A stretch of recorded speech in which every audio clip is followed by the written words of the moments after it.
Hi everyone, Stepan here. In today's video I'm going to finish the series on the Queen's Indian defense, and we are going to be looking at the Spassky system, the least challenging, the least aggressive, in my opinion, system to play against the Queen's Indian defense for white.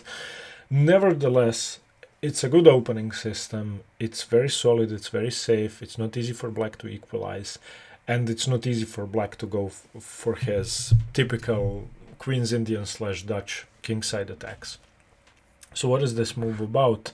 We are of course looking at the move e3 in the position after b6, where black goes for the Queen's Indian. White of course has plenty of options, most of which address the issue of the light squares that black's whole strategy is about. So if you look at the opening, d4, knight f6 controls e4 and d5, c4 controls d5, e6 controls d5, knight f3, b6 prepares to develop the bishop to b7 to control all the light squares, and black is basically going for a light square strategy with his pieces. Eventually, he would like to use the e4 square. He has to prevent white from playing e4, and even if he has to play d5, he's going to do that. But ideally, he will plant his knight into e4, play f5, and just attack. So white in the main line plays g3, preparing bishop g2, challenging the light squares. He also plays knight c3 in some variations. This is the Kasparov. Or he plays a3, which makes knight c3 much stronger, preventing bishop b4, which indirectly, after the knight is pinned on c3, controls e4 and d5. Okay, we are not looking at any of that. We are looking at a variation in which white simply goes on with his kingside development and restricts black's options somewhat. I think this is very much in Spassky's style. He was a principled player, played without too much risk, and played clean chess. He's one of the cleanest players I know, not literally. Okay, so the move e3, what does it do? Well, it doesn't do anything about e4 or d5. And since we know that white's main break is e4, it makes little sense to move the pawn twice, but it gives white some advantage. Firstly, in the main line after g3, black is able to develop his bishop to b7 or to a6. In many other variations of the Queen's Indian, the move bishop a6 would be very annoying. In this position, if bishop a6 is played, you don't get the advantage of the move. And the advantage of the move bishop a6 is usually that white doesn't have an easy way to defend his c4 pawn. Since here the bishop has already been opened up here with the move e3, playing bishop a6 doesn't make any sense. So you have restricted one option. The other thing the move e3 does, it solidifies the center, so c5 is not as strong as it would be if the d4 pawn was not defended. So you can afford a normal move after c5. You don't have to defend or take or advance, because you can get your e pawn to d4. And another thing it does, it opens up the bishop, which usually ends up on g2, which is good for the control of the light squares, but from d3 puts pressure on h7, and in some variations, as we are going to see, that's going to be useful. It also prepares e4. Okay, one more thing e3 does is, and this is sort of subtle and on a higher level becomes important, on our level probably isn't as important, or at least we're not aware of it. It waits for this bishop to commit. So this bishop could either go to b4 with check or to e7. So this is a very flexible move. You don't play knight c3 allowing a pin. You don't play knight d2, you don't play a3, stopping bishop b4. You allow bishop b4 if black wishes to do that, but okay. So what black should do is wait with committing his f8 bishop. He plays bishop b7, very solid. Bishop a6, as we said, wouldn't make any sense. And now white shouldn't play knight c3, shouldn't play a3, shouldn't play anything fancy. He should just go on with his kingside development, play bishop d3, and still wait for this guy to develop, to commit. Okay, and this is where we are going to start. Black has four options. We are going to look at all four, and if you play e3 on move 4, this is the position you are going to get. Now remember that you didn't you are still playing for e4. Because you played e3 doesn't mean that you're not playing e4. but you don't play it straight away. I didn't mention a downside of the move pawn to e3. It of course blocks in the bishop on c1. Now this bishop is usually going to end up on the b2 square. In some variations, after you have castled, it's possible to play bishop a3 to trade off for the knight, for the f8 bishop and take with the knight, but your knight on c2 doesn't really have that much influence on the game, so playing bishop a3 is not a good idea because you need your knight on c3 defending d5 and e4. So usually you play b3, bishop to b2. Black can play d5, c5, bishop e7, or bishop b4 check. Those are all the options he has. Let's start with d5, which is the main move. Okay, after bishop d3, black plays d5, and this challenges the center very directly and basically stops e4, challenges the c4 pawn, and doesn't force white to react, but simply makes a stand in the center. White should castle. So against the main move, you just castle. Here, black could take on c4, black could play knight bd7, or he could play bishop d6. Note that knight c6 is not played because you want to keep your c5 pawn open, and you want to give yourself the option of e5 and c5, so knight d7 makes a lot of sense. Bishop d6 is also a very normal move, putting pressure on h2, in some positions threatening stuff like knight g4, queen h4, etc. You just continue developing knight c3. And the good thing about the Spassky system is that it's very natural. It's very easy to make moves, and it's very hard to go wrong in the opening because all the moves make perfect sense. So knight c3, black castles. You play b3 again, a very sensible move, preparing to develop your last piece. Black plays knight bd7. You play bishop b2. And the funny thing is that white is playing a Queen's Indian. This is a typical Queen's Indian pawn structure, but for white. And black is playing a Tartak, where Queen's Gambit declined. So if this bishop was on e2, this would be a standard Queen's Indian position. Black plays a6, which is a useful move, stopping knight b5. Rook c1, again, very normal, and all the moves come naturally. So if you play this in a tournament game, you're not going to be spending any time. Most probably your opponent is, because the Spassky system is very rare. Queen e7. Now, one of the disadvantages of the Queen's Indian for black is that his queen doesn't have an easy square to move to. Now, since white is playing the typical Queen's Indian setup, it's very hard to move his queen.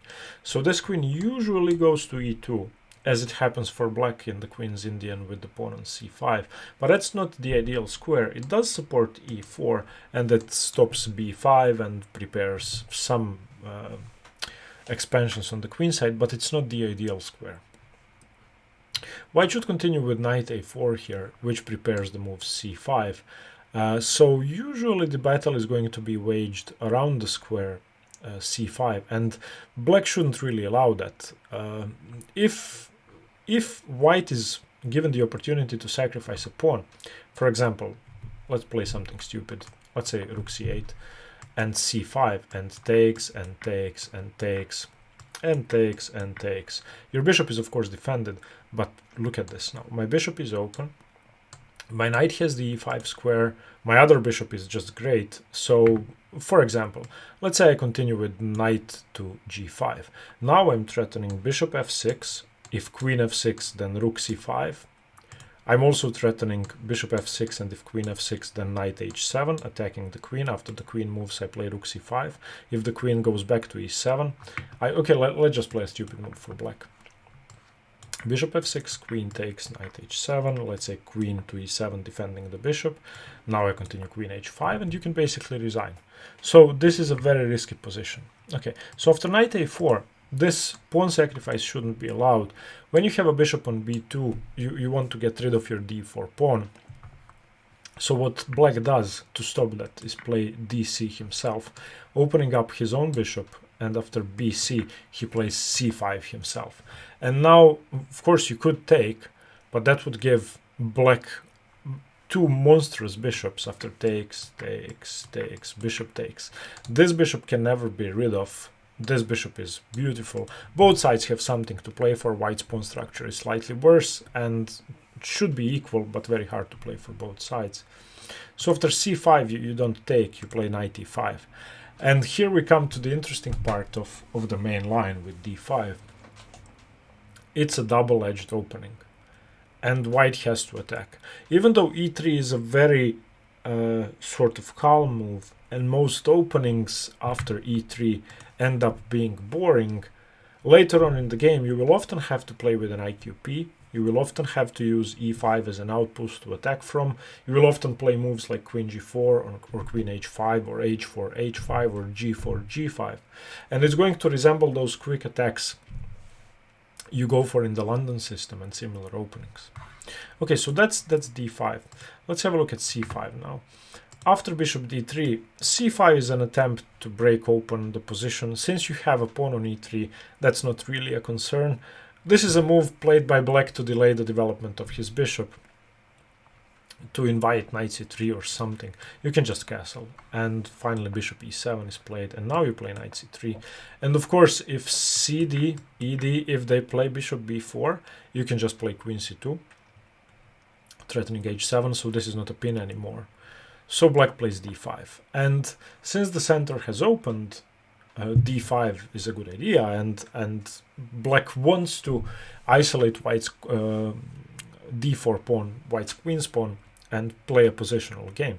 So against d5 you don't really have an option. You have to take, because if black takes, then your bishop is dislodged, doesn't really do much on c4, and you still have an IQP, so you take. Black of course doesn't want one himself, he wants to keep this bishop alive. He also doesn't want to give the bishop away, so he takes with the knight. Now here again, after c5, this is the position you're going to be having almost every game. Very thematic, very instructive, and very good for the development of your strategic and tactical play. Playing with an isolated queen's pawn, when you have one and when you have to attack, is one of the most rewarding things in chess. And what you want to do here, and you can watch my video on isolated pawns in the mail game series, you want to use the e5 square to attack. Ideally, you'd like to have a bishop here, but you don't. And you don't want to trade pieces. So sometimes stuff like knight e4, knight f6 is going to be useful, maybe queen h5. You basically want to put pressure on black, you want to decline piece trades, and you want to start an attack as soon as possible. Black, on the other hand, wants to trade off pieces, not of course taking on c3, because that would make the d4 pawn defended. He wants to trade off pieces, he wants to get into an endgame and win the d4 pawn and win the game. So white starts knight e5, black castles, safe move, and here you have two options, both lead to the same variation, both are starting an attack. You can play queen g4 or queen h5. After knight f6 they both lead to the same thing, queen h4. Now knight e4, attacking the queen, you cannot win the knight, so queen h3. And if you move the knight you get mated, so you would have to move it to f6 to defend.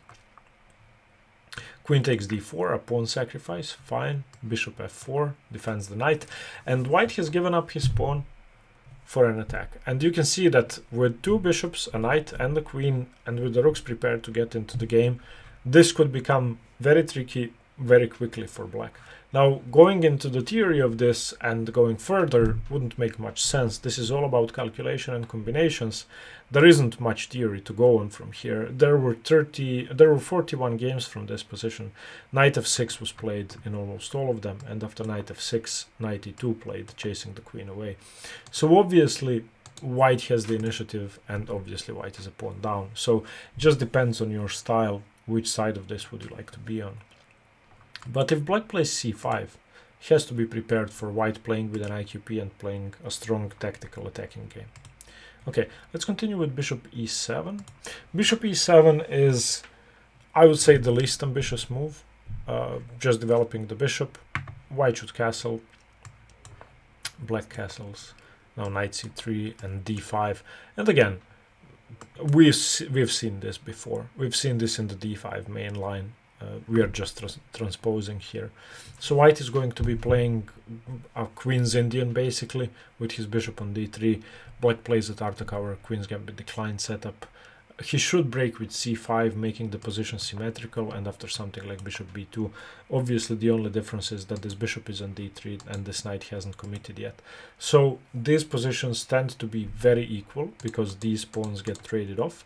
The pawn structure is symmetrical on both the queen side and the king side, and often queens get traded off. So bishop e7 is sort of a way to steer the game into a draw. I'm not saying it is a draw, but it's the easiest way to play for equality with black.